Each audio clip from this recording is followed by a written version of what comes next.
I can literally stand both stances and be just as effective, offensive and defensive. I do that better than anybody in the UFC. So we'll see how he adapts to a southpaw and southpaw. I've knocked a lot of my first pro boxing fight, my only pro boxing fight was southpaw and southpaw, and I broke that dude's jaw. So we'll see which stance he wants to come out with. Were you looking to fight a southpaw for this next fight, like specifically, or did it just happen you picked this fight and he's a southpaw? No, I didn't know. I didn't know he was southpaw till this morning. I know Smolka. I'm pretty sure he's just orthodox. I think everyone kind of switches here and there a little bit, but I think Smolka was orthodox. And yeah. And then 2 more quick ones. Will we see you courtside at the NBA Finals back home at all? Yeah, I would love to. Yeah, that would be insane. I went to the Lakers Suns game, and we were up in like the suites, and it's just not the same. I want to be courtside, or else I'd rather watch at home. But yeah, I mean, if we could make that happen, yeah. Lil Wayne's been very loud courtside for those fights. I mean, those games. That's awesome. Yeah, no, that's definitely something I would like to do. And then finally, prediction for the main event: Conor and Dustin. I think Conor gets it done. I think it's such a tricky fight. It's a tricky fight. Even just saying that right now, I'm like, I don't know. Maybe goes into the later rounds and doesn't. I don't know, man. I think Conor gets it done. Sean, real quickly to your right, bit of left field, but who do you favor in the upcoming Hagen and Dillashaw fight, and why? It's a good question. That's in this cage, right? Apex, small cage. I think that. I don't think people realize how much different fights are from little cage to big cage. That fight's going to be crazy because they both just move so much. There's a lot of question marks around TJ. Can he perform without needles? I don't know. No one knows. We'll see. Corey can. We've seen him do it. We don't know how long TJ's been taking that. How does that affect him mentally? There's a lot of question marks there. I got Corey. I think Corey's going to get the job done. Hey, Sean, can I ask you a little bit more? This fight, coming into Las Vegas, the big fight card at T-Mobile sold out, kind of the first big event here in the fight capital of the world. Can you talk a little bit about being on this card, the importance of this, and kind of getting back to normal with everything? Yeah, even when we were fighting at the Apex, it definitely felt a little off without the crowds, but for fight week, it's pretty much it feels normal every time we do fight week. Little things different here and there. If there was no fans, I would go out there and do the same thing I'm going to do. Just having the fans, it just makes it more exciting, more energy, more electric. And the Conor Dustin, this could be potentially the biggest card ever, or biggest pay-per-view ever. More eyeballs than ever. And there's a ton of celebrities that are going to be out. A lot of people performing in Vegas that weekend, so all eyes are on the fight card Saturday night. And then can I ask you a little bit, the Athletic Commission no longer testing for marijuana, weed now. Just your thoughts on that? Is that true? Is that like for sure? Oh, wow. Passed it today. Yeah, I'm usually about 2 weeks out kind of guy to where I stop because the munchies, I don't know if you heard about them, and we got to cut weight, and it's just, no, I like the little 2 weeks break. Because if I didn't have to do it, which I guess I don't now anymore, but I always made it. I enjoy the 2 week break, so I'm excited for after. But yeah, nothing changes there for me. I'll probably continue to do 2 weeks out. Hey, Sean, over here.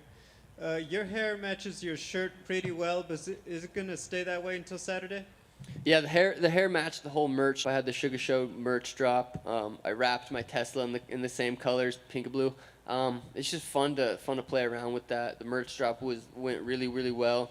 And then Danny, my girl, she does my hair, so it's always fun to just play around with the different looks.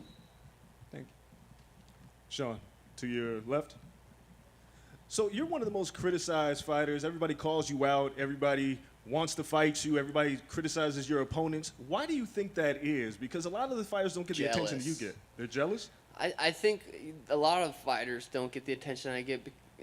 I'm putting on beautiful performances. It comes down to the knockouts, really. Going back to the Alfred knockout, even before that, and when I was in the UFC, when I fought David Nuzzo, that knockout went viral. It comes down to the performances. people are attracted to that. I think it comes down to the performances, and then the outfits. Even it's just little things that get attention. I mean, this is my fight. Even though I'm fighting Chris, who's never been in the UFC, is still going to do huge numbers. There's still going to be a ton of people watching this fight, a ton of people that are excited for this fight. I feel like my fan base is just as excited for my fight as they are the trilogy, Conor versus Dustin, which is insane. And I think the numbers will show that. I don't know if you can really prove that at all, but if you can, I think it would show that. How much of the marketing is it in the octagon versus outside of the octagon? Because some guys can fight and they don't get the attention. Yeah, everything I do outside the octagon isn't really. I mean, it is kind of marketing. It is kind of thought about, but a lot of it's just because I enjoy it. The podcast, the streaming on Twitch, making vlogs on YouTube. It's because I enjoy that stuff, and it just so happens to be marketing as well. Last question. Conor McGregor has left a lasting legacy on the sport. How has he inspired you as a fighter? Because he's obviously changed the game in terms of not just being a fighter, but being a superstar. Yeah, that's a good question. I think the first time I watched him fight was against Max Holloway. And he's just something about him. You're like, damn, I want to watch him fight again. I want to continue to watch. And I just, I've watched every single interview he's ever done. I've watched all of his fights multiple times. I love the way he carries himself. And a lot of people said I try to be like Conor. It's like I don't know. I mean, you can have two people that have similar personalities. Like, oh, you try to dress like Conor. You try to fight like Conor. Try to act like Conor. Talk like Conor. It's like, no, that's not true at all. I definitely have taken bits and pieces and learned from him, which I think is a smart thing to do. Learn from someone who's that successful and doing that well. But yeah, he's definitely inspired me a ton. The way he carries himself, the way he handles pressure, the way he goes into these big fights. I've learned a lot from him. I'm pumped to meet him. I've never met him, so it'll be cool. Sean, over here on your left, your rival Chito Vera recently put on an impressive performance against Davey Grant. You said that your main takeaway was that Chito seemed slow.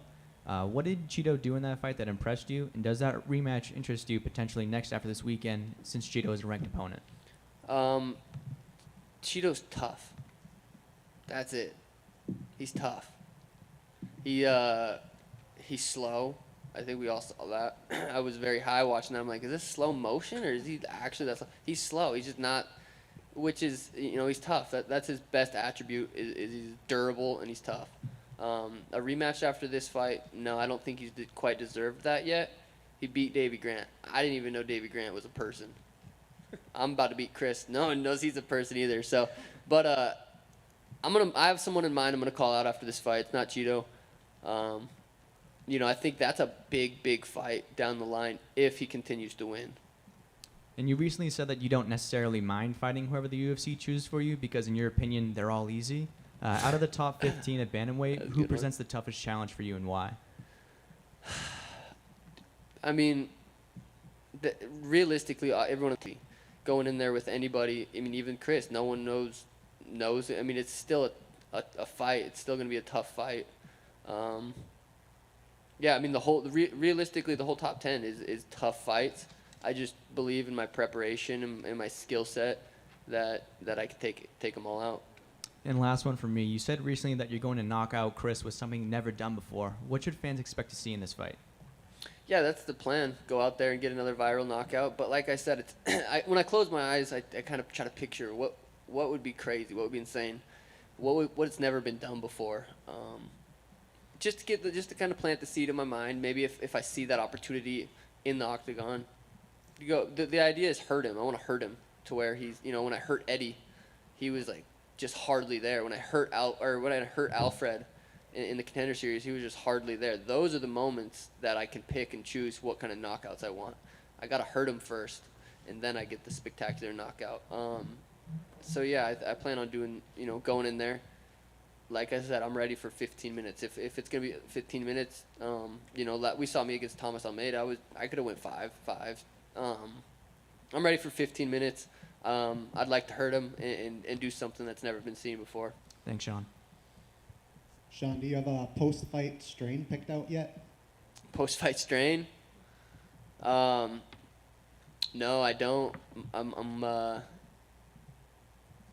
plan on getting a little drunk after, actually, a little buzzed up, and then maybe wind down about 3, 4 a.m. with a joint. But I plan on getting buzzed up after.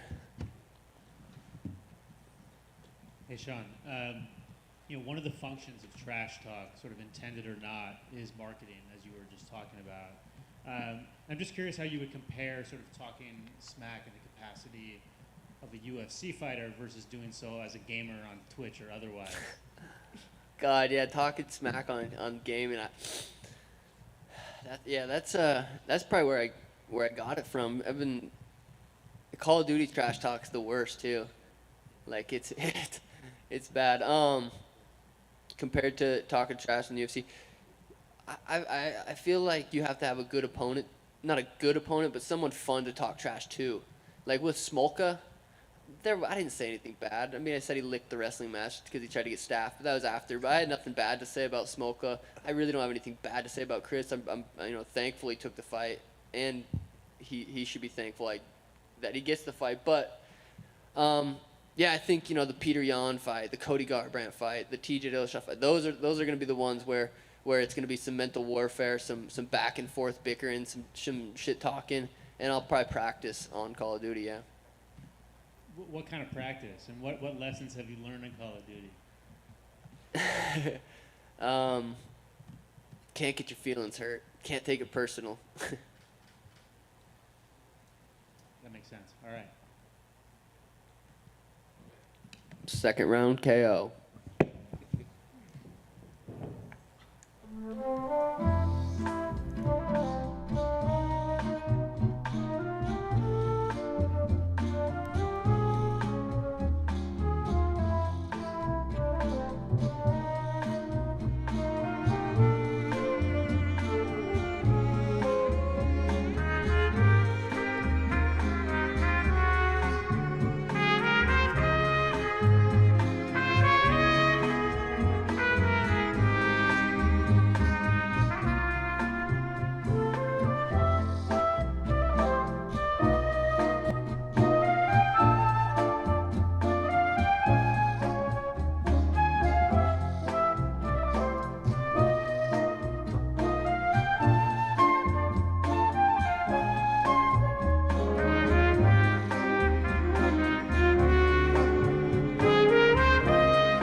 Nico, I know you're a respectful guy that doesn't like to start trouble or anything like that, but I had to get your feelings, right? I mean, Nevada State Athletic Commission today says they're going to stop testing for marijuana just as you're coming off a suspension for marijuana and a fine and all that. I mean, what was your take on the whole situation? I think a lot of people had felt it was just kind of silly that we were punishing fighters for that. You said it perfect. It's just silly, you know? It doesn't matter anymore. I completely quit. I've been sober for almost since the beginning of the break.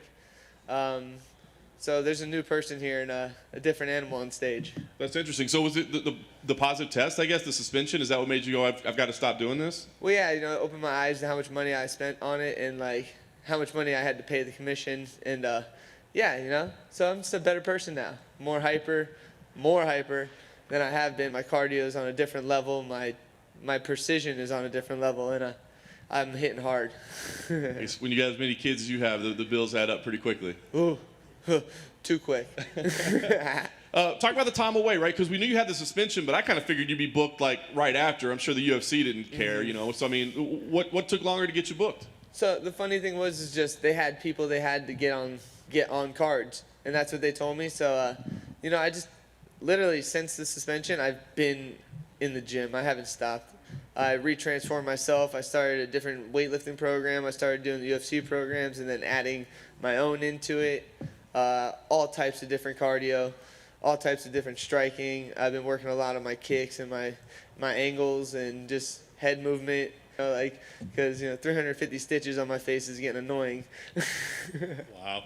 But we think of you as kind of this wild man, right? And crazy. I mean, are you trying to coach that out of yourself a little bit, or does that still remain? Nah, it's still there. I'm coming in hot.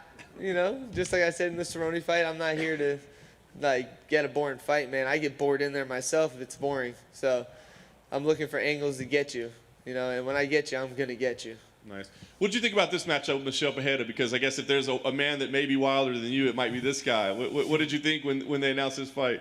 Well, Shelby messaged me and he asked, how about Michel Pereira? I said, when and where? Simple as that. He wanted to do it in August, but I was like, no. I was like, I need it earlier, man. Like, the time off, the bank account got hurt, so I had to come back quicker than August.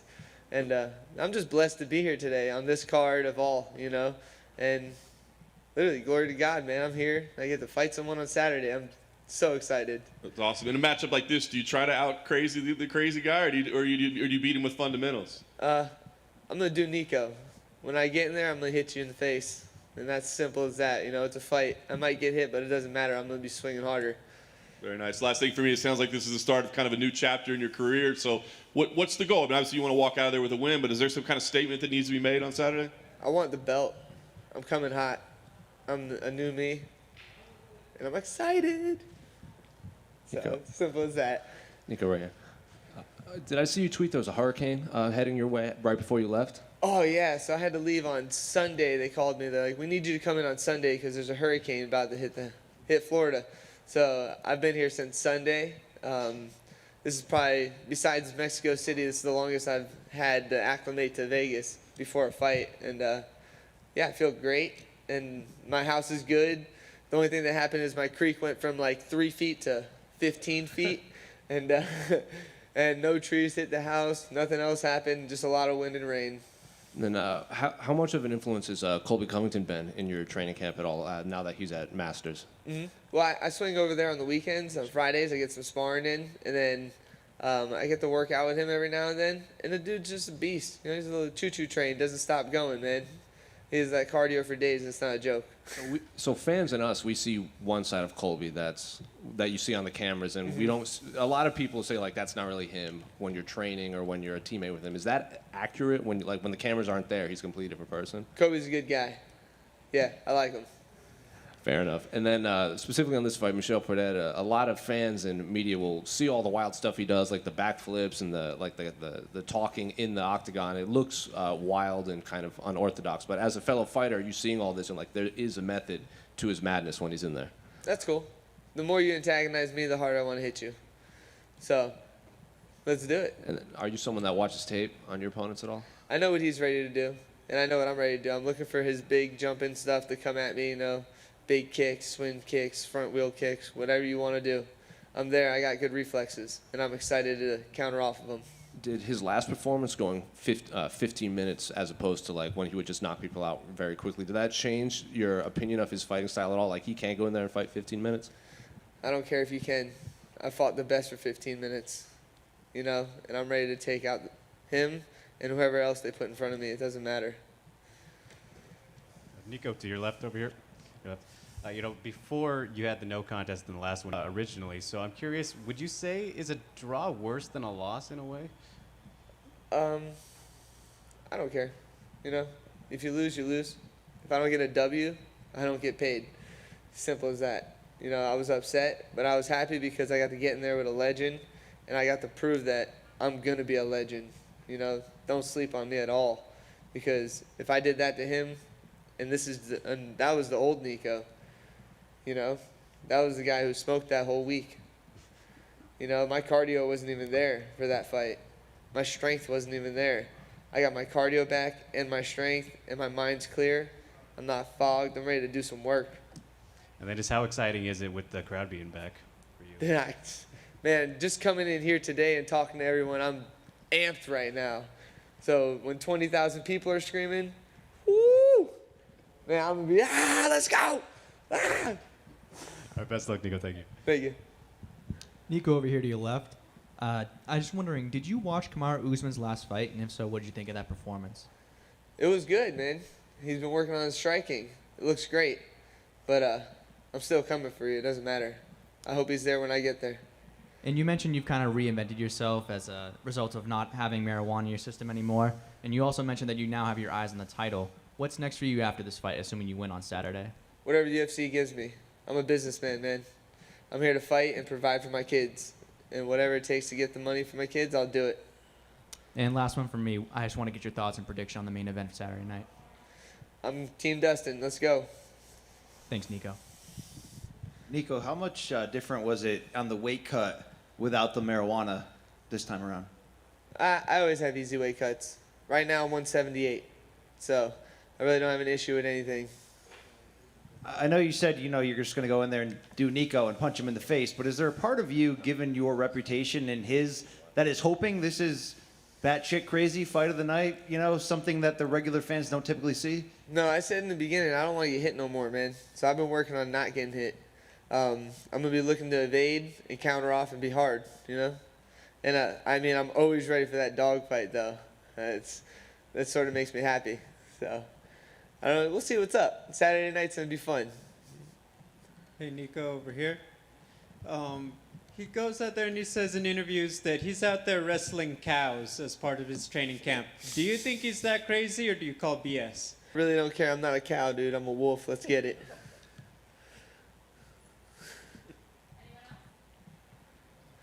Anybody? Anybody? Check, 1, 2. Don't blink, boys.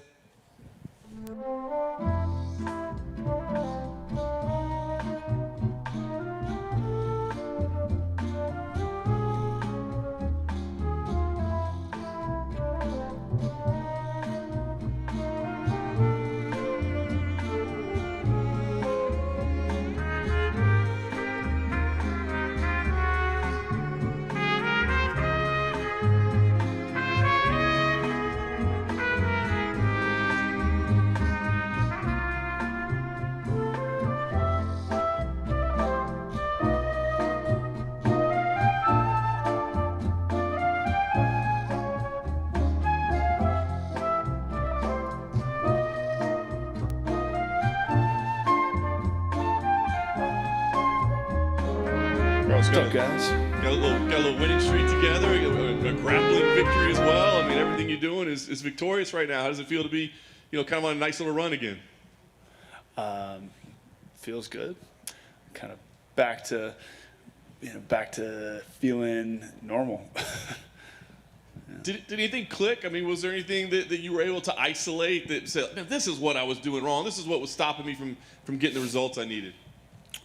Nothing specifically, but just really wanting to be here. I think there was a number of fights where I think I was like 1 foot in, one foot out, and like I said, for a number of reasons. But I think I got past that. Very nice. So now here we're back in the big building with a sold out crowd. I mean, as long as you've been doing this, does that change things? I mean, does that packed arena, that extra electricity, does that change like your excitement level or even how you execute on fight night? Absolutely.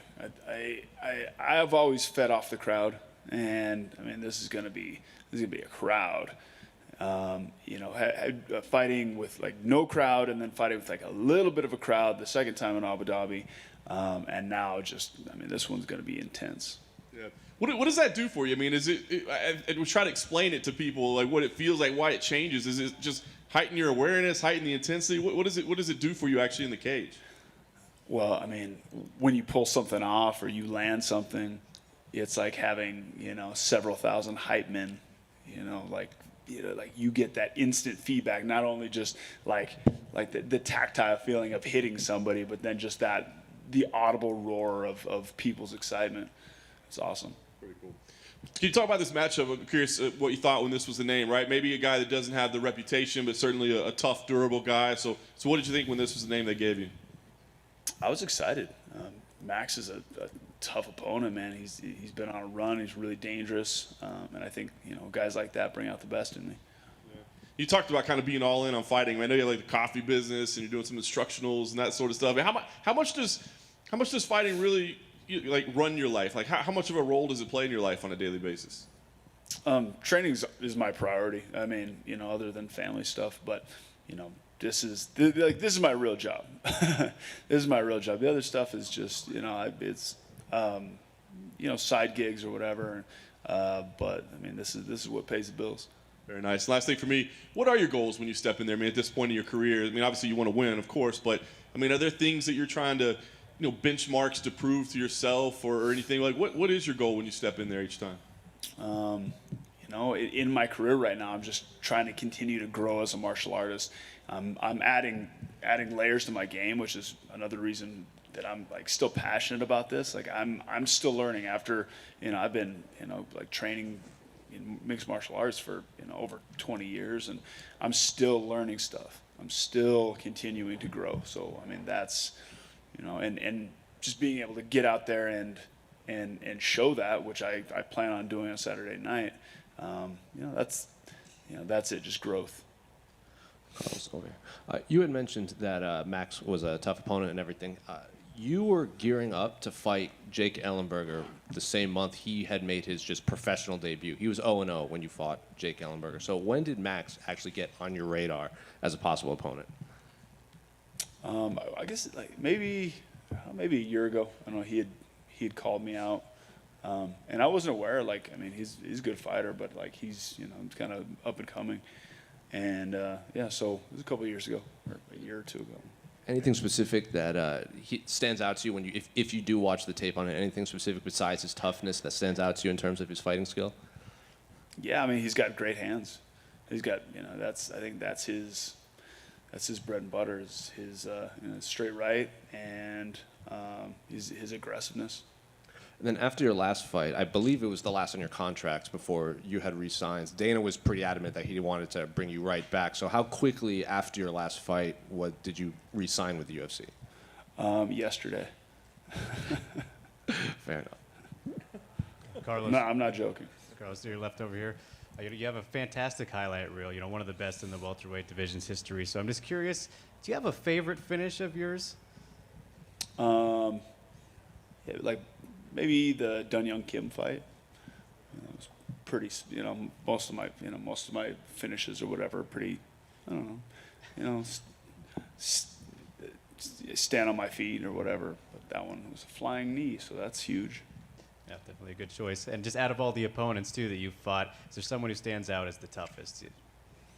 The toughest? You know, like the fight against Thiago Alves, like that guy was just a savage. That was one of the fights where I felt like we were like fighting, literally fighting for our lives. You know, I heard him, dropped him, and just that guy's, you know, tenacity to like come. Like he was trying to win to the very, very end. Best of luck, Carlos. Thank you. Yep. Carlos, you just said that yesterday you re-signed.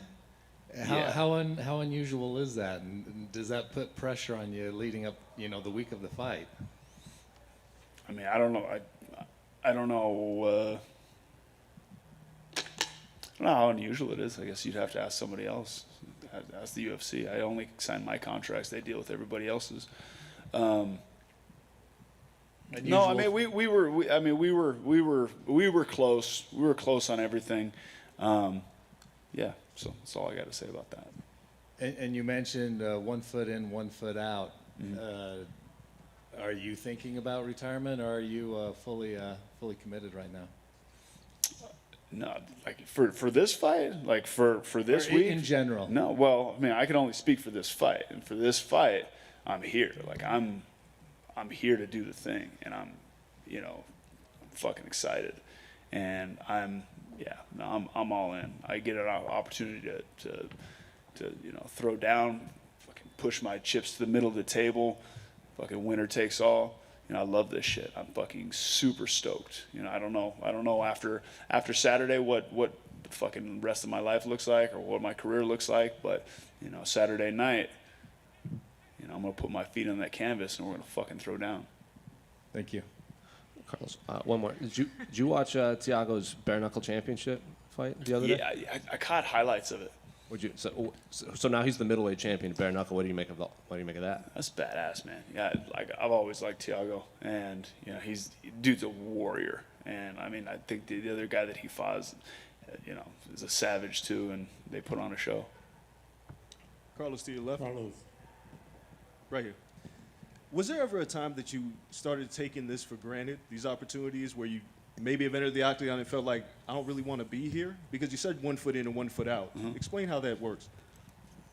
I probably, I'm sure. I mean, I've been doing this since I was young, right? This has been my whole life. And when you have, and I don't know if it's like taking it for granted, because I've worked for all of this, right? Like, this is me. I got here by, my hard work. I started, I started as an athlete when I was like 5 years old. Like, I've answered, more bells and been in more competition than really anybody that I know. I've always been an athlete. So this right here, having the opportunity to come and fight in the octagon, this started when I was like 5 years old.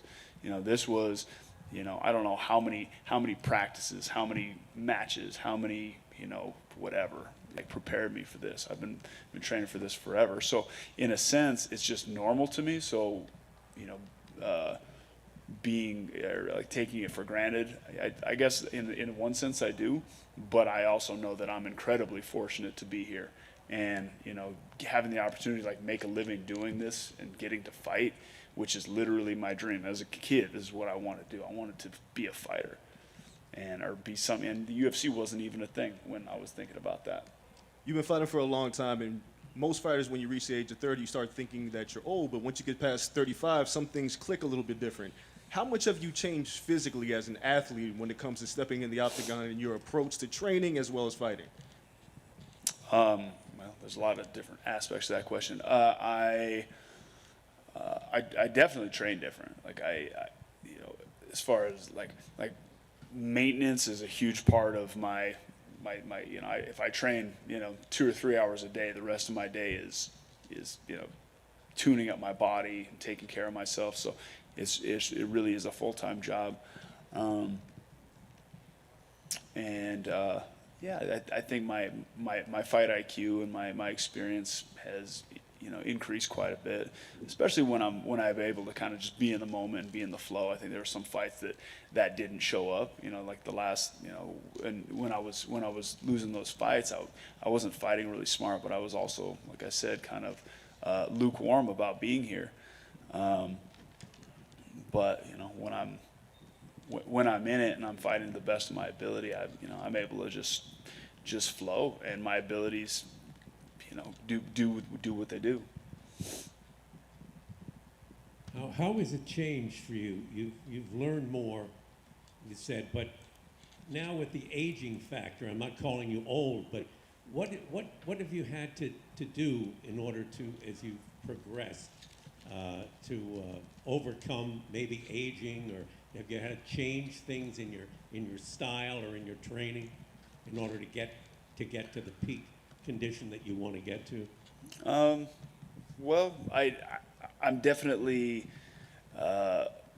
more discerning with who I train with and the sparring partners that I bring in. When I was young, it's like we get to fight. Sparring was fighting, and anytime I got a chance to fight, we're like, oh shit, we're gonna fight. Like first, doors open, we put on our gear and we fight each other. And with people who are coming from all over like when I was with Ad Jackson Wink, there's people from all over the place, and not everybody spars the same. And at a certain point, it's like, okay, well, if I fight all the time in the gym, that's gonna affect my longevity, and I'm gonna run into injuries and repetitive punches and all that shit, which is obviously something that you want to mitigate as you're coming, as you're working your way through your fight or your fight career.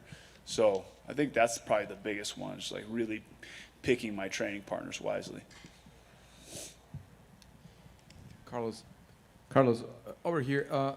Brandon Moreno was part of the first group over here. Here. Brandon Moreno was part of the first group of Mexicans that arrived at the gym in 2014. Mm-hmm. How do you think about his development? Do you remember anything about him when he started training there? Yeah, I do. Like a lot of the guys that came we used to split the class for like smaller weights and higher weights. And no, but I remember the work that he put in, and just definitely, he was a standout amongst that group. Thank you. Carlos, over here on your left, right over this way. Your previous opponent, Matt Brown, just scored a highlight reel knockout in his last fight. I was wondering what your thoughts were on his performance. Obviously, a great performance. I mean, Lima's a tough guy, and seeing Matt go out there and get it taken care of, I was happy for him. And what does it mean to you to be fighting in the featured prelim bout of obviously a huge card with tons of fans around the world tuning in? Yeah, I mean, there's a reason when they put me on the card. There's a reason they put me in that spot. I've had a few good fights in my UFC career, so I think they have confidence that I'm going to go put on a show, and that's what I plan to do. You had an impressive performance on Submission Underground recently against Jake Ellenberger. Do you plan on implementing your jiu-jitsu skills on Max Griffin? Yeah, I mean, I have a lot of depth to my game. I have a lot of different ways to win, and whether it's standing or on the ground, I'm looking to finish, one way or another. I'm looking to finish. So I've been working a lot on my jiu-jitsu, but also my striking is my bread and butter. So we'll see. And last question from me. I just want to get your thoughts and prediction on the main event for Saturday night. I mean, obviously, as a fan, I'm excited. They're two incredible mixed martial artists. Really kind of at the pinnacle of their careers. In a trilogy. It's just, what is this, the rubber match? Yeah, and I mean, hell of a fight, really. And I'm a big fan of both the fighters. So. Thanks, Carlos. Yep. Thanks, guys.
Fight week start off with a celebratory dinner with your girl. Is that torture for you? Is you have a nice meal right before you start cutting weight?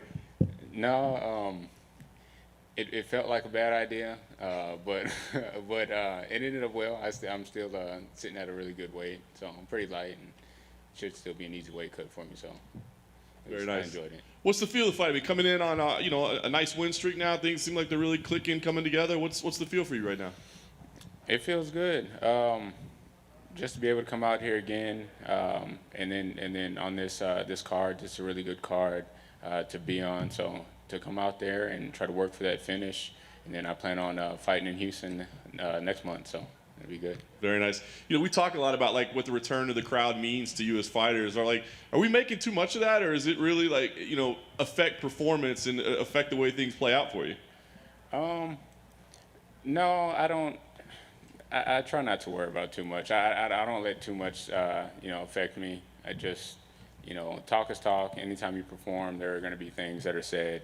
It's just a part of the game, So anytime it's fight week, I'm just, I'm ready to go. All that other stuff goes out the window, and just I stay focused. This is a matchup that was rescheduled. Were you wanting it to be rescheduled? Did it matter? Was it like an opponent that you sought out that you were like, yeah, let's put this one back together? Yeah, because these days it seems like for the most part when you have a fight, it gets switched at the last minute switch ups happen. Like these days, that's just what's happening. So it's nice to be able to get one back and actually have that fight go through. Yeah. Is it just because you had already put in time, like preparing and game planning and that sort of thing? Right. Yeah. So last time I think it was I want to say it was like maybe 2 weeks out or something like that with the opponent switch. So I had already went through the whole camp, all the film watching and everything. So once I saw his name as one of the suggestions for me to fight next, I was like, yeah, we already did the work. Now we get to put in more hours of film and preparation, right? So I should be real sharp for this fight, and it should be good. What do you make of him? I mean, he's got like an impressive career record, right? But still relatively new to the UFC. So what do you make of his game overall?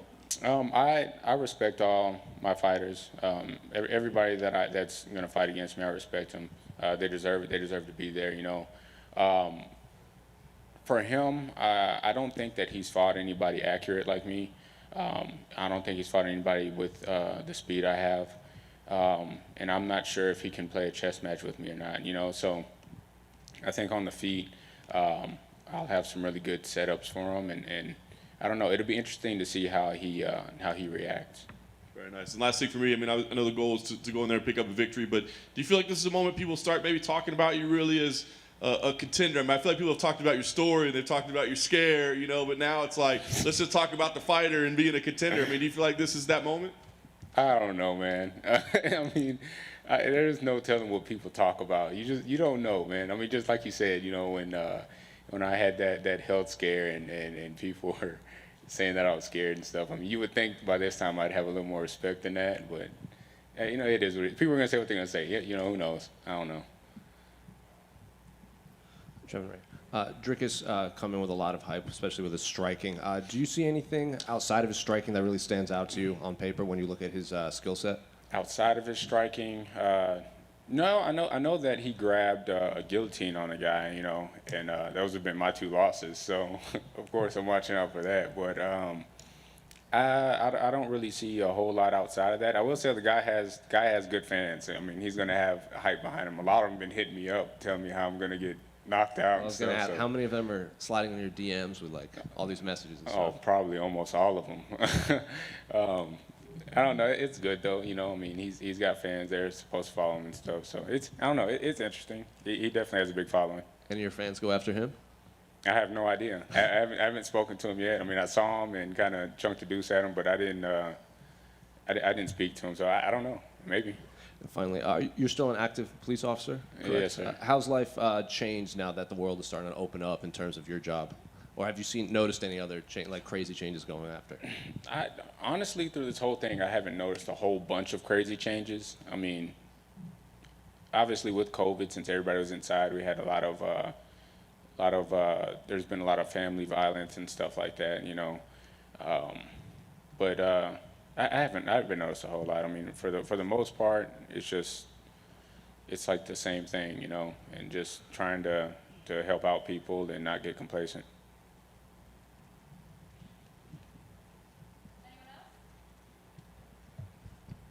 Over here on your left, I just want to get a quick thought on your prediction for the main event. I think that it's going to be a great fight. I mean, everybody's looking forward to it. I think that I'm gonna say Dustin for this one. I think that he's got a lot of confidence, especially being able to finish Conor the way that he did last time. I think he'll come in with that confidence, and I think that he'll get it done. If he can take it to, I want to say if he can take it to the 3rd round. If he goes to the 3rd round, I'm definitely giving that to Dustin. On an early finish, I'd probably say Conor because he's so good with his counter punching. I wanted to say one thing real quick. I was watching one of these I forget which card it was, but Rob Font was fighting Cody Garbrandt, and before him, I said I had the best jab in the UFC. And then he said he had the best jab in the UFC. And then Paul Felder broke my heart and agreed with him. I have the best jab in the UFC, everybody. It's mine.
You know, I know last time was a big fight for you, and it didn't go your way, kind of a frustrating result. I'm just curious kind of what you thought about that fight, what lessons you took out of it.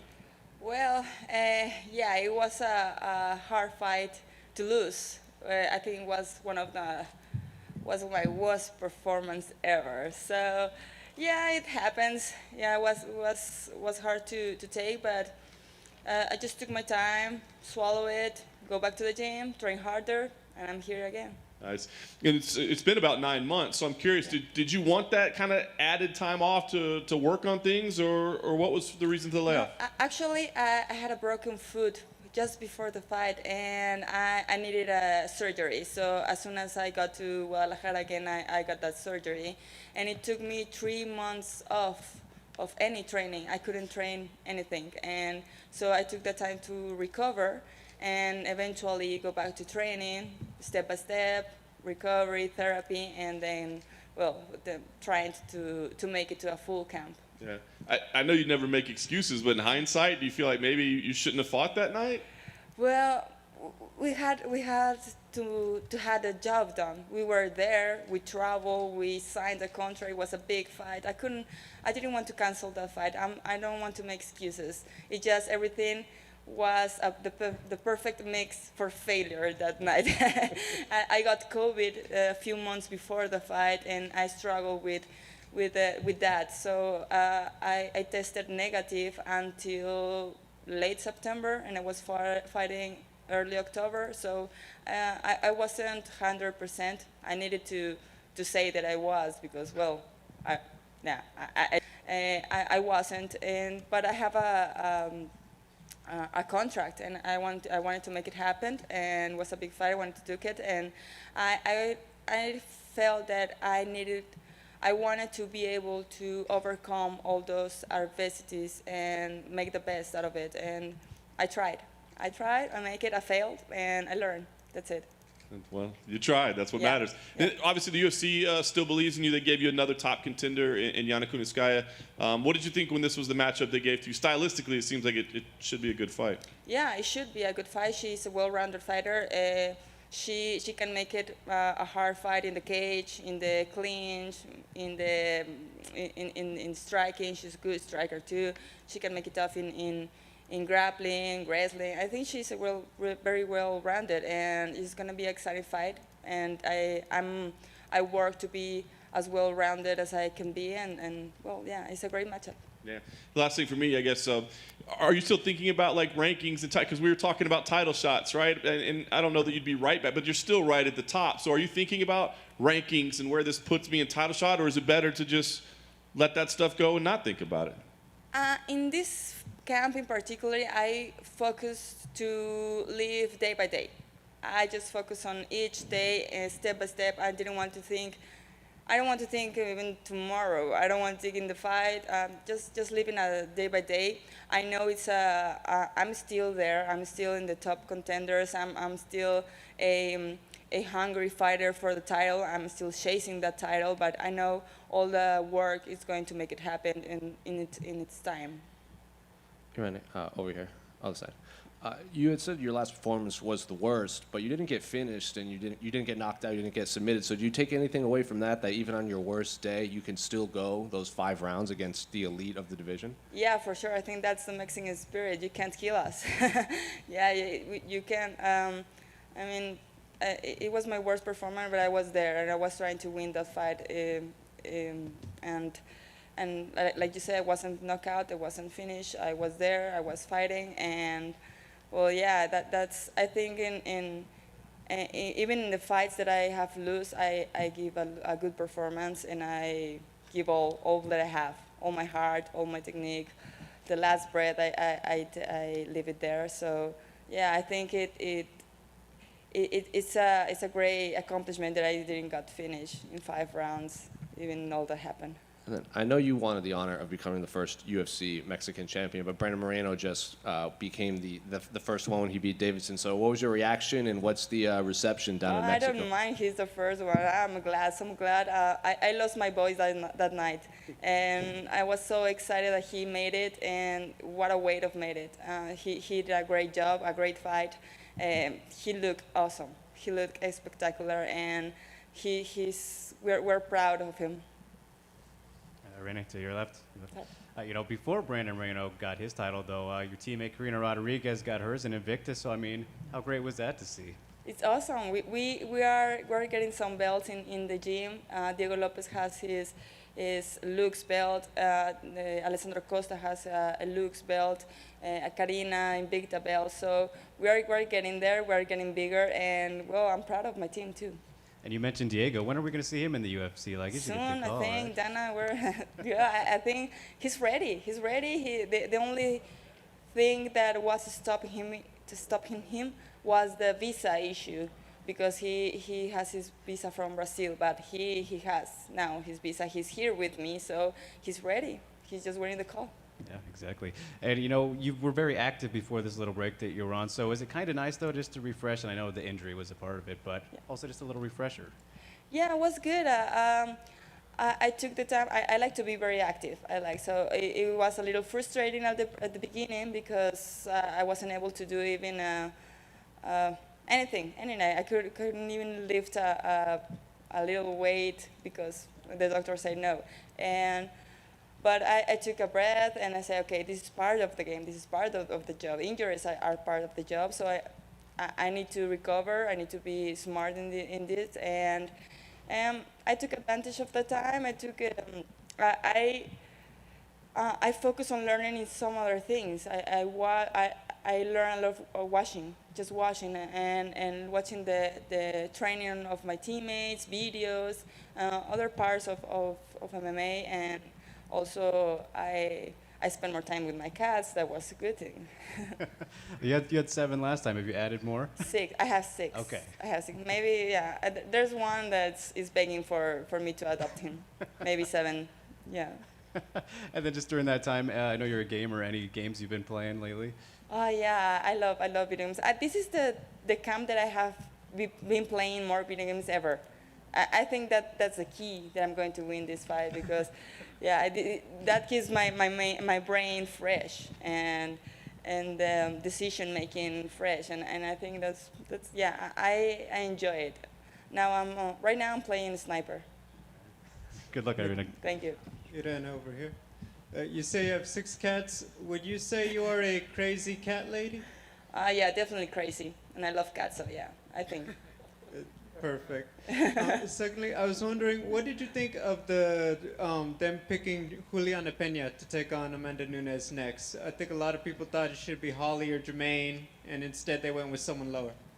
Well, I think Holly and Jermaine are injured, and they already fought Amanda, so she raised her voice and she got it. It's good for her. I mean, she was there. She has been a good contender for a long time, and well, if the UFC gave her fight, well, that's because they think she deserved it. How do you think that fight plays out between Juliana and Amanda?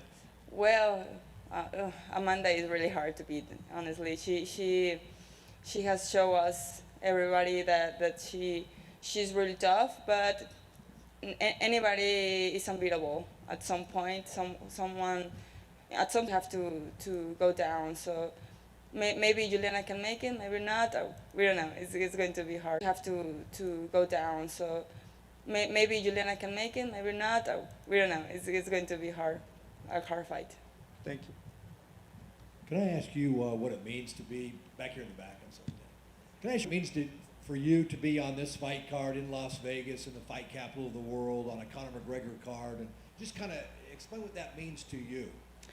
I love to fight in Vegas. I love it. It's like home to me. I have fought in here several fights and always got a good fight fighting here. Last time was a great experience for me. It was a big card too and got a win. So I'm trying to repeat that experience in here. And this being the first big main card back after the pandemic in Las Vegas, and hadn't heard the Apex, but the first sold out T-Mobile, all eyes on this thing. What do you think of that? It's awesome.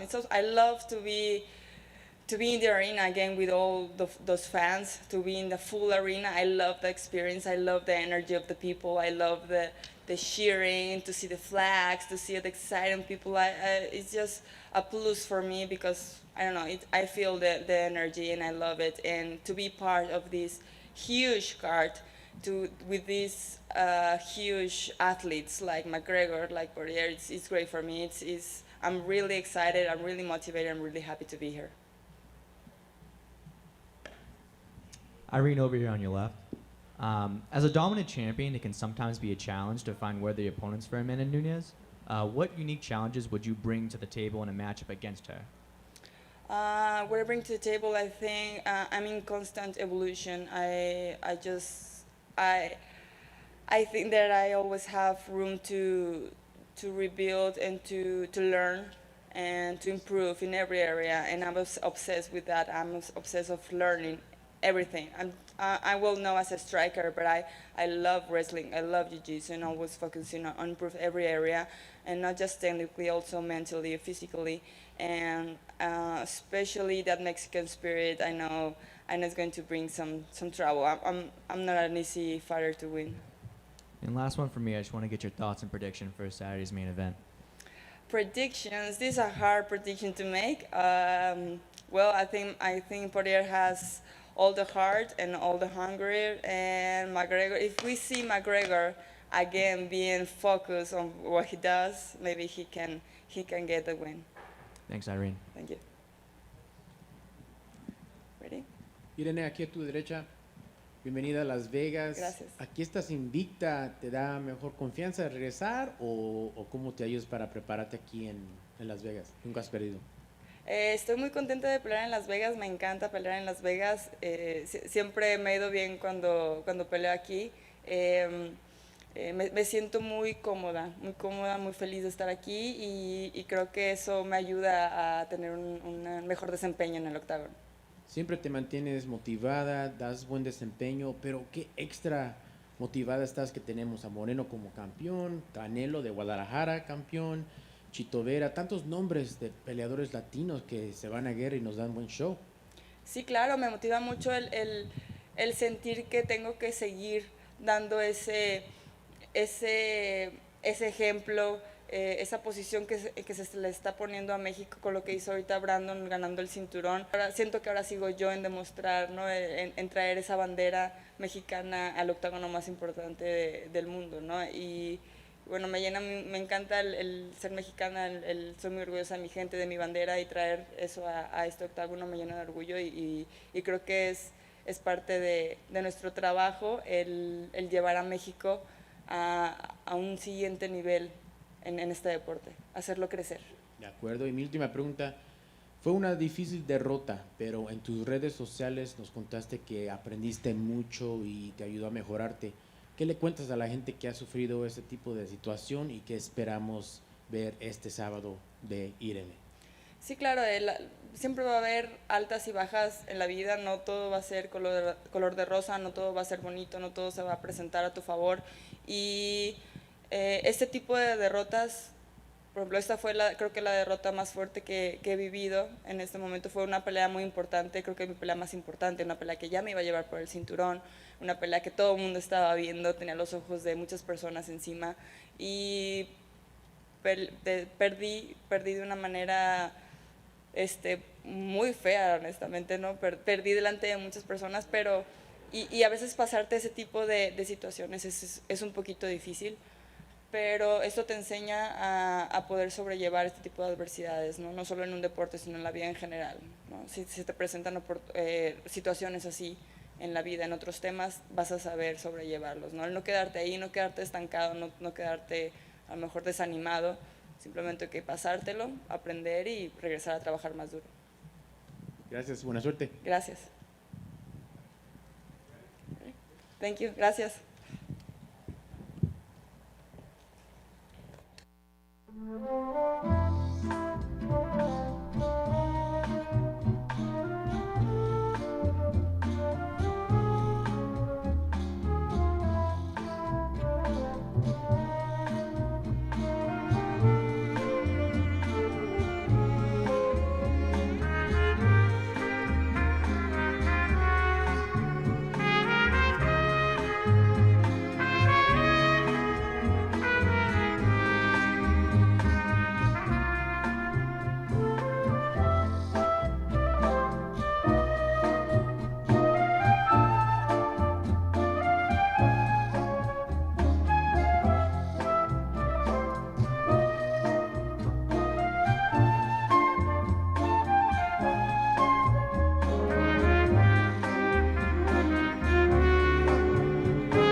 Hey, Ryan, it's been 2 years at this point, you know, since you've had a chance to compete. I'm wondering, I mean, does it feel real yet, or do you got to wait till Saturday night and you're actually in the cage to know that this is going to happen?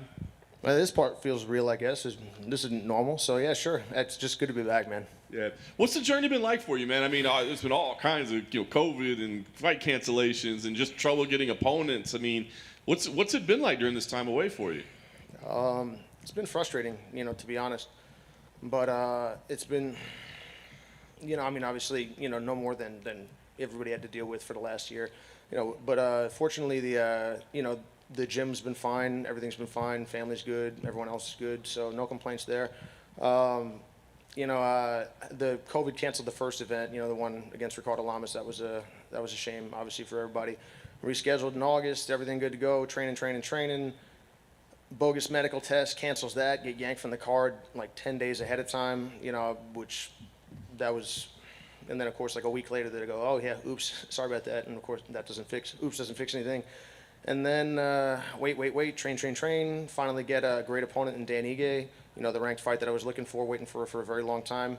And then for the first time in a decade, I get hurt. And you go, you got to be kidding me. And but honestly, that was a little bit of a blessing in disguise, I think, because you know, I had a lot of nagging injuries and I had a lot of little things physically that were tough. And you know, having to go to PT every single day, or maybe 4 days a week, you know, for about 3 months straight to try to get everything right. I almost tore my hip flexor off of my femur 3/4 of the way, so managed to avoid surgery. But you know, I really took the time to get everything right physically, and I feel a lot better. And it was extra opportunity to continue to improve tactically, technically, and that's been a fantastic thing. I'm just happy to be here. It's been a long time, but it's good to be back. Yeah, you definitely have a positive outlook about it. And like you said, it's been a bad year for a lot of people. But I mean, was there any part along this last 2 years you thought like, is this even worth it anymore? I mean, I'm not even getting to compete. Like, what am I doing? What am I chasing after? You know, I'd be lying if I said that there wasn't, you know, like days or moments where you're sitting there and you're a little bit, you know, more frustrated than usual, kind of wondering, you know, you realize it's things like that that make me realize how much of everything is outside of all of our control. You know, you work hard, you do your best, but that's life in a nutshell, man. It's like so many of the things that work out could have gone the other way, and it's easy for, you know, all the things that have ever worked out in my life are because I'm awesome, and all the things that don't work out is because I got cheated. But that's, you know, that's a ridiculous way to look at things. So many of the things, you just try your best, you work hard, you do the things that you can do, and they will shake out as they will. And I think fighting is similar to that. All the fights that I had, I haven't lost in a long time. I've done my best when I have been in the ring, but every single person I've ever fought could have come out with a W under different circumstances. And any time that I've struggled, I could have done a lot better. So it's just a reminder that, that's just the nature of everything.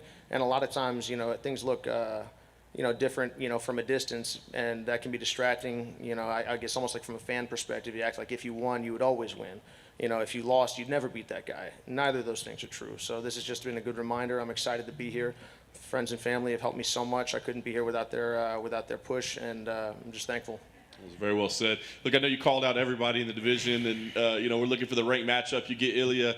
I guess at this point you fight anybody, right, just to fight. But what do you think of the matchup? Because stylistically, it does look like it's a pretty intriguing matchup. Yeah, I'm excited. I think Ilia is a great opponent. He's very tough. He brings a lot of skills to the table, and I was initially told when I got bumped from the rankings due to inactivity that was, beyond my control. I wasn't turning down fights. I was begging for fights, and I got crickets for the most part. And then the ones that did come up, were torpedoed for frustrating and, again, not my, doing. But anyway, when I was told I would be able to fight back in the rankings, I was excited, but due to timing, who's available, that wasn't on the list. And they asked about Ilia Topuria. I looked up who he was. I'd seen him fight prior. He's a very tough guy. I came here to fight the best. He represents a great challenge and a great opponent, and that's why I signed up immediately. I don't turn down fights. If you're good, if you're tough, I don't care who you are. I will fight you. If you're yelling about me and you're not very good, you can buzz right off. But as far as Ilia, he's a tough opponent. I think he's top class. I think that he's as good as many people in the top 15 already. And I look forward to competing against a big challenge on Saturday. And if we come out of there with a good outcome, I want to get right back in. And as far as I'm concerned, I am in the top 10 right now, because you look at how many people have been bumped out where I was ahead. We've got people that beat guys that are outside of the top 10 that are now 9, 10, 11, 12. That's fantastic. I'm glad for them. But I'm effectively at that same spot, had it not been for, circumstance. So I would look forward to getting back in and, and sorting out some of that unfinished business. But regardless, I look forward to competing again and again and again in quick succession, as long as I make it out of these things relatively unscathed. Nice. And I was going to say, last thing for me, it sounds like you do kind of want to fight frequently, maybe make up for a little bit of lost time. But do you feel like you're going to have to go on the rampage again, calling people out, or are you hoping that people step up to the plate this time? I think at a certain point, if you put together enough sustained success, people should not be allowed to say no to you. And also, the whole too high risk, high reward. I'm like, get out of my face with that nonsense. And the other thing is, I'm putting my money where my mouth is, because I know how good Ilia Topuria is. I know how tough he is. But the fact of the matter is, he's only 2-1 in the UFC, and he just got in recently. And I'm willing. I can't ask other people to do things that I'm not willing to do. And as far as I'm concerned, I'm here to face the best challenges possible. I think that I represent a lot of that to a lot of people, but Ilia represents that to me, and that's why I immediately signed up. And if I put my money where my mouth is and I come out of that with the right direction, I think that kind of demonstrates that other people in my mind ought to be doing the same thing. But regardless, I'm going to fight with everything that I can. I will play with all my skills on Saturday. I'll give it everything I got, and we're going to move forward in the positive direction, win, lose, or draw. Ryan, right behind him. Hey, Luke. Hey, man. Excuse me. Actually, can you come back to me real quick? I'm sorry. For sure, dude. Hey. Ilia's done some interviews leading up to this fight saying, he trains with 30 black belts all the time. He has 7 or 8 submission wins in his 10 pro careers. So for those, and he's obviously boasting about his grappling skills too. For those that aren't familiar with the different aspects of jiu-jitsu, how would you compare his grappling skills to yours inside the octagon? A fight's a fight, and I'm glad that Ilia's confident. If he weren't, he wouldn't belong here. But I'm absolutely one of the best grapplers, if not the best grappler in MMA. And I'm just here to compete. I haven't had the opportunity to demonstrate that very often because of lacking opponents. But I'll look forward to putting that into practice on Saturday. And if he wants to test his grappling, I think I'm the right guy for it. I'm sure he's good. I've seen what he's done, but the reality is I've been at a very high level for a very long time. I've been working hard. I've been improving since I've been at that level, and I just look forward to the challenge that he brings. And you said you would be fine of him testing his grappling against you, but what if this fight stays standing? How have you watched any of his striking at all, and are you impressed with his striking? Of course, yeah. No, Ilia's very tough. I'd say a lot of times MMA is interesting because I think a lot of people have to convince themselves that the other guy isn't very good, in order to get in there. And I don't think that. I think every single person that I've fought, from Artem, was a tough, particularly tough for me at the time relative to my skills. And a lot of times you're not your record. You are what you bring into the ring. You are your skills. I mean, you watch, Artem Lobov have a 5-round main event with Cub Swanson. It was close to the top of the division at the time. And it was, obviously Cub's fight, but it was not uncompetitive. So I guess I would say is, I've fought nothing but tough guys. Ilia is another in that long chain of that. I've competed against the very best in jiu-jitsu for a long time. I continue to train with these people. I continue to train with some of the best MMA fighters in the world. One of my closest friends and training partners and coaches, Tan Lee, is a ONE FC champion at featherweight, and again has knocked out more people than I can count. I can't count very high, but it's still a high number. The idea is just, I haven't been outstruck in any of my fights, and that doesn't mean that that's impossible. But there's this continuing narrative that I'm not a good striker. I'm not Stephen Thompson. I don't need to tell anybody that. But I'm a lot better than people give me credit for, and I think maybe it makes them feel better to go to sleep at night if they tell themselves or others that I don't bring much to the table there. I'm not a jiu-jitsu guy. I'm a mixed martial artist, and I have been for a long time, and I do my best to grow and improve. And whether this fight is on the feet, on the ground, or some combination of the above, I look forward to employing every bit of skill that I have. And finally, I just want to get your thoughts, not related to this fight, but the last two pay-per-views, like we saw Jacare's arm get snapped in half, and then we saw Jamal Hill's arm at the time it looked like it was broken, but it was dislocated. So that's not a big deal, huh? Yeah, right? Just hanging off his body. So what do you make of this rise of fighters that are getting these serious injuries, like recently? Because it happened the last two pay-per-views. I mean, if you're willing to step into a cage and fight another man or another woman for money in front of God knows how many people, both present physically and also watching. There's a level of bravery, courage, physical durability, toughness, belief that is required to do that, particularly at this level. And that's another one of the reasons. Like, I'm not here to disrespect anybody. I respect every single one of my opponents for their willingness to get in, win, lose, or draw every single time. And and also for their skills that they bring. Every single person that I've fought is dangerous, and when you know that about the other person, everyone has the chance to beat everyone else. And also, people are there. This is not a grappling match. I love grappling. I love jiu-jitsu, but sometimes people, and this isn't a slap grappling match either. It's a serious business. You can get hurt in there. And when you go in with a mentality that is necessary to perform at that level, sometimes injury occurs. I think in both of those cases, the gloves played a big role. And that is an interesting difference between, let's say, for instance, submission grappling and mixed martial arts. It's like you got a little brick on the end of your hand, and if that thing gets caught in a weird way, you can be SOL. But I don't know. I think that that's a small sample size, and it's tough to make any sort of grand statements beyond ouch. But both Jacare and Jamal are very, very tough. And that's just the risk that's the cost of doing business, I think. And I'm just glad to see that both people are on the mend. One final thing. A lot of people are blaming the ref for the Jamal Hill. They say he maybe missed the tap, or they should have stopped it sooner when he saw his arm. Where do you fall on that argument? I don't have the fight right in front of me, so I can't say it. But I think a lot of times people end up blaming the referee. The refs have a tough job. You stop it too early, people freak out. You stop it too late, people freak out. Obviously this is serious business, and you are getting hit in the head. You try to limit that. You do have the possibility of having a joint injured. But I would always prefer to have extra time to fight. I don't want anyone stopping my fights. If that means that I take an extra 5, 10 punches, I would love for that not to happen. But I got to be honest, I want the opportunity to continue. I mean, look at Ben Askren versus Robbie Lawler. What a fight! You could have easily stopped that one without any complaint partway through. And when Ben was in trouble, and they didn't. And then look, he managed to rescue himself, come out, in a good situation. Then they stopped it again. But I think that was probably, or stopped it in that case. But I think that was probably a reasonable stoppage that wouldn't have impacted the outcome, in all likelihood. But I guess as an athlete, I would always prefer for the opportunity to bail myself out. So I recognize that when I get myself involved and I say something like that, that comes with a cost. It's like if I want to complain about having some mild degree of head trauma later in my life. I mean, what did I not expect that this might be on the list? So I would say that's part of the reason that I fight the way that I do, is you recognize that it's, what do they say in Princess Bride? You studied, and in studying you learned that man is mortal. That's the first lesson of fighting, is that you can be hurt, and that you can be killed, and that you can be hurt sometimes not in the moment, but very long term. And I try to take that seriously. But when you're in the moment, sometimes you suspend that in pursuit of the W. Ryan, one more time here. Sorry. Sure. To the best of your assessment, why do you think you've been so avoided when looking for fights? Man, it is, Luke. It's hard. I don't live in anyone else's head, and I think a lot of times, a lot of the mistakes that I made in my life come from speculating about the inner workings of other people's minds. And sometimes I'm right, and sometimes I'm wrong. But a lot of times I'll go to the danger is to go to an uncharitable place. What I would say is just that it's been happening. There's no question it's been happening. I think that I am, by far the most unique fighter in the top 15, 20, whatever you want to say, just in terms of skill set approach. So I get why people go, even if you had the resources to try to go and get yourself involved, you're like, well, why do I want to do this thing when I could do something I'm more familiar with?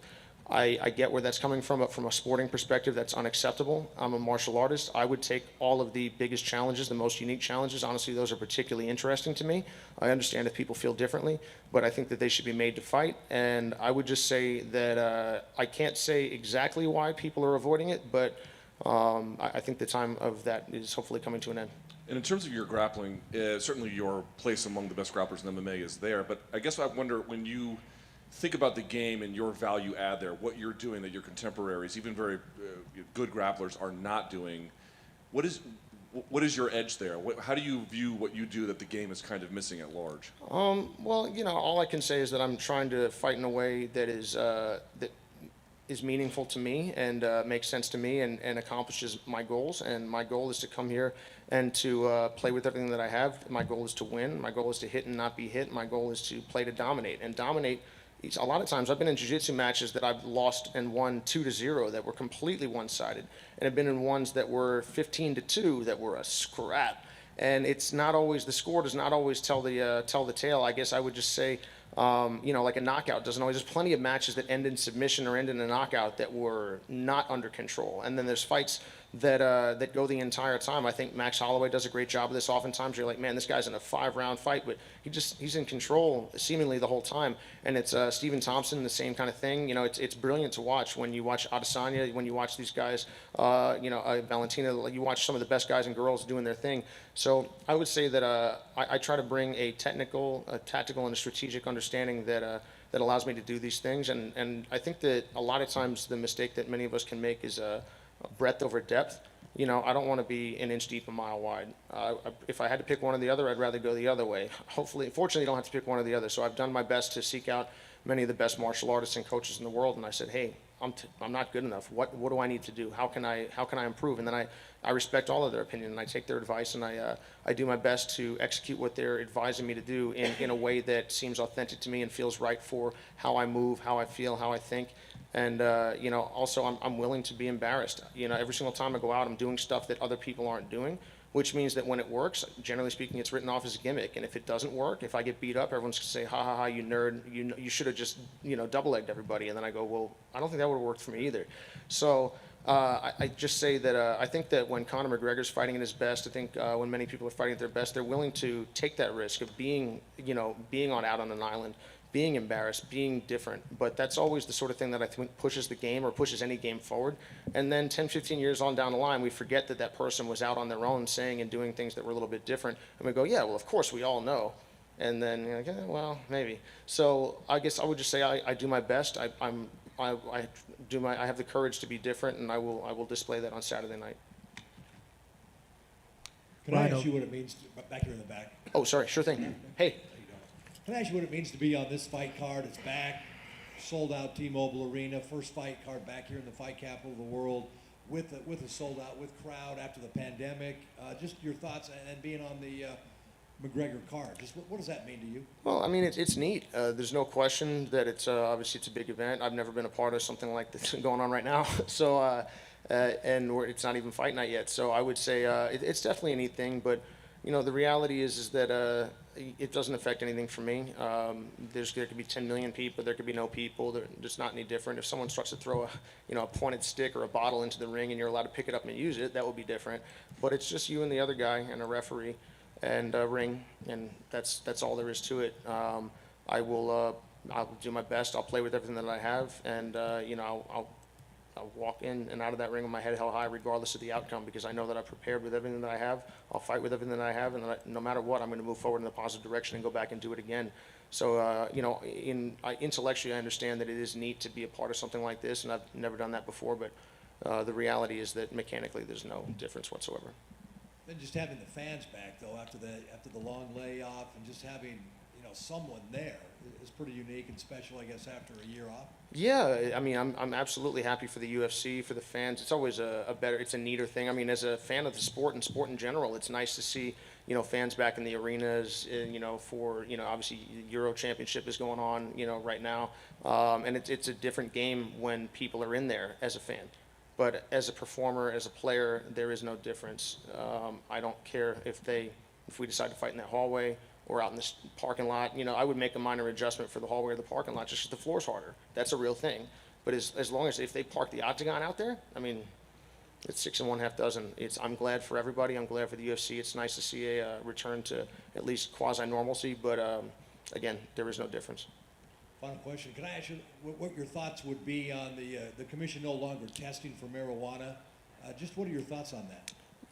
Yeah, I don't think that that's the sort of thing that should be. It's an interesting thing. There's always, whether it's laws, federally, locally, or commissions doing their thing.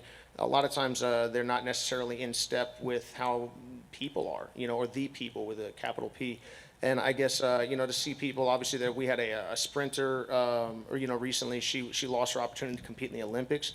As a result of that, I think that's insanity. I understand that the rules are the rules and there's a certain level of that, but I think that,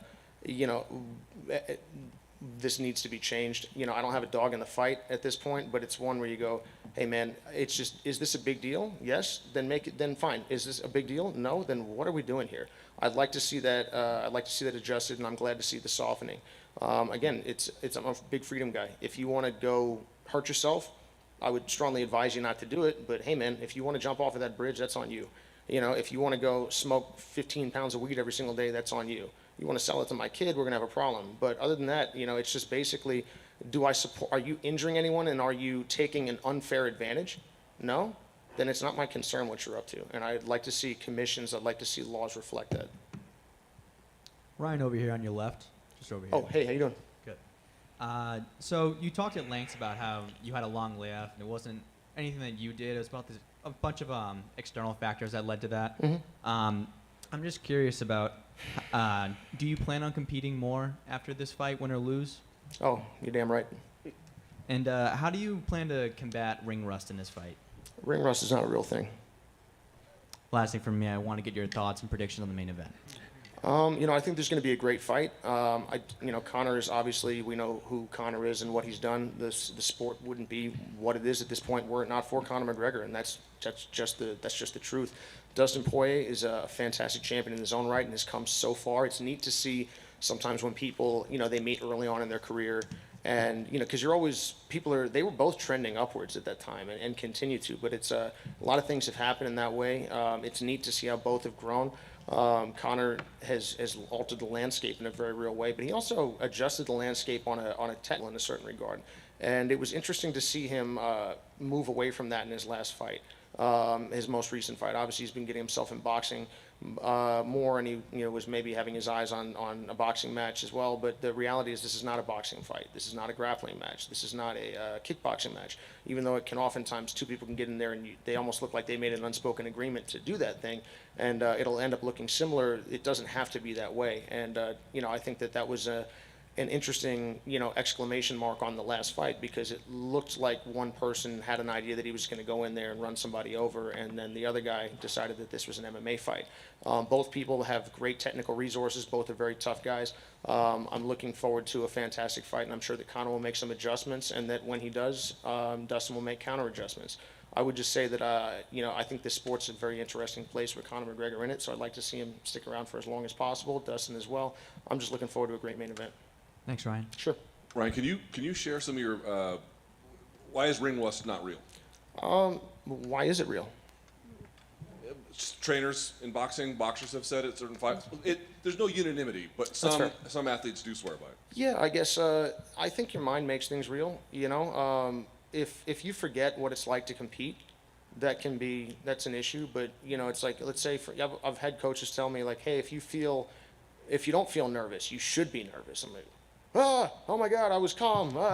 And then you're like, wait a minute. You know, what do they say? It's you can never walk in the same river twice, because even if the river's the same, you're not the same man, you're not the same person. So the reality is that I would just say that I've got more experience in my life. I've competed a lot in my life. I haven't been in the ring in a while, but I hadn't been in the ring in a while against BJ.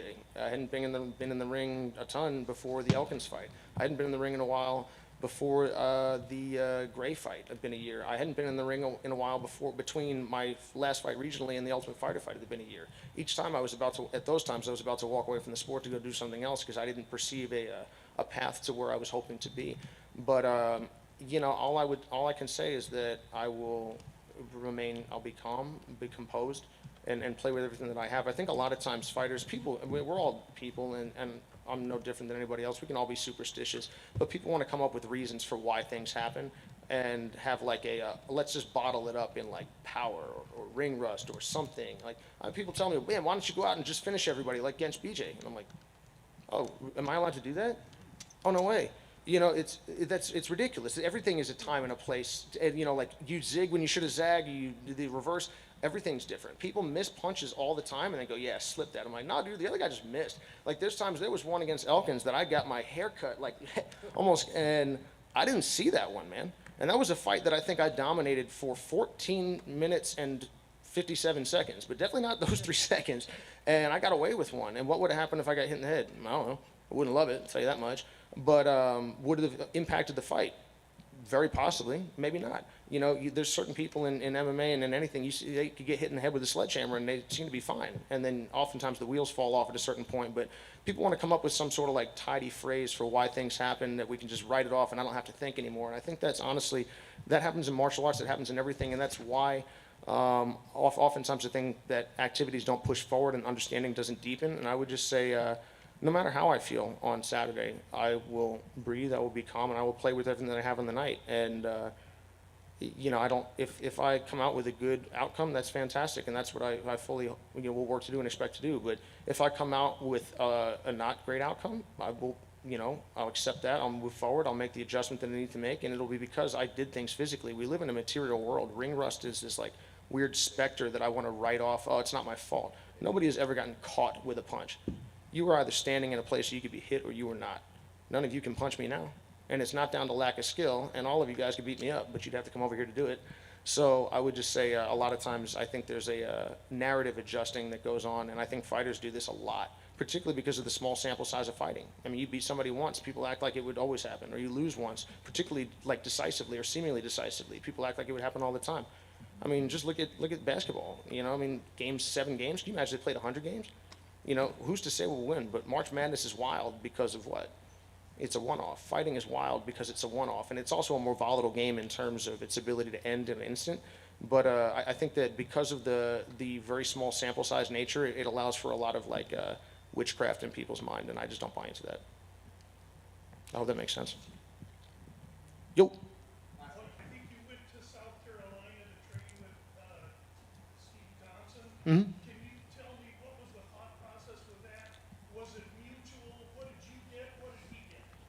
The thought process is, hey, there's Stephen Thompson. He's awesome. Wait a minute, he's my buddy. I should go hang out there, and we should train martial arts. And Stephen's one of the best strikers in mixed martial arts and has been for a long time. We met in 2012, my first trip to TriStar. I met him and his father, Ray, and started training with Stephen on a very consistent basis, I think 2013, 2014. And, anytime you have the opportunity to go and be around, good friends, good people, and also some of the best martial artists in the world, I think that you take that opportunity with both hands.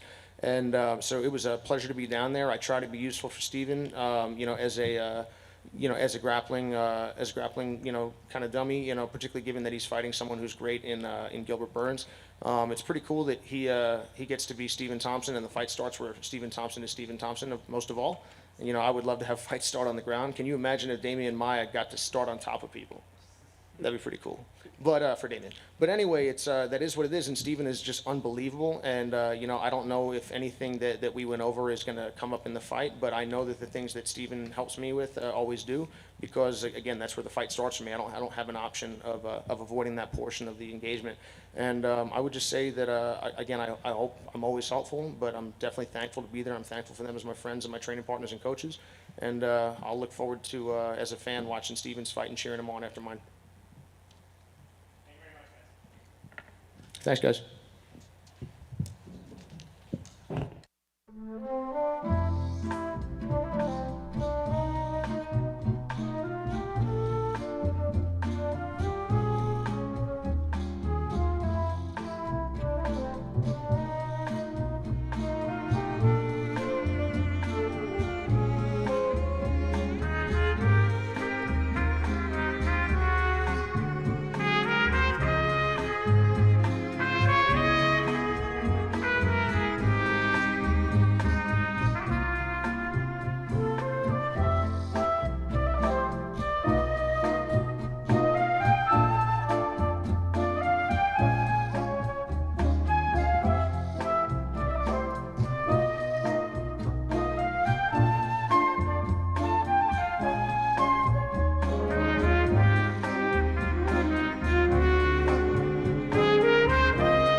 Thank you.